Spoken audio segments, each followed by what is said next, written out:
Welcome to the Slop Farm. Enjoy the video. In this video, I will explain how to cook a T-bone steak on the stove.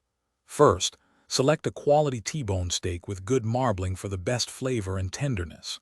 Next, let your steak sit at room temperature for about 30 minutes before you begin cooking. This helps ensure even cooking throughout.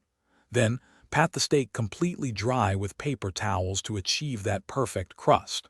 Finally, season both sides liberally with salt and freshly ground black pepper. Now let's get that beautiful sear. Place a heavy-bottomed skillet, ideally cast iron, over high heat and let it get very hot, about 5 to 10 minutes. Add 1 to 2 tablespoons of a high smoke point oil, like olive or avocado oil, to the pan. Carefully place your seasoned T-bone steak into the hot pan. Sear for about 2 to 3 minutes on the first side, then flip it with tongs and sear the other side for another 2 to 3 minutes. After searing, reduce the heat to medium-low. Add about 2 teaspoons of butter and some minced garlic to the pan. Baste the steak with the melted butter for 2 to 3 minutes, spooning it over the top. Continue cooking until an instant-read thermometer reads 135 degrees Fahrenheit for a perfect medium rare.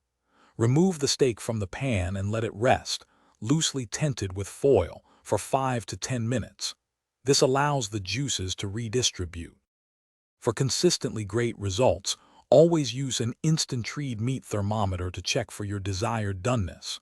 Avoid overcrowding your pan. If cooking multiple steaks, do them one at a time. For extra flavor, add fresh herbs like rosemary or thyme to the pan during the basting step. Finally, remember to slice your rested steak against the grain. This simple technique ensures every bite is as tender and juicy as possible.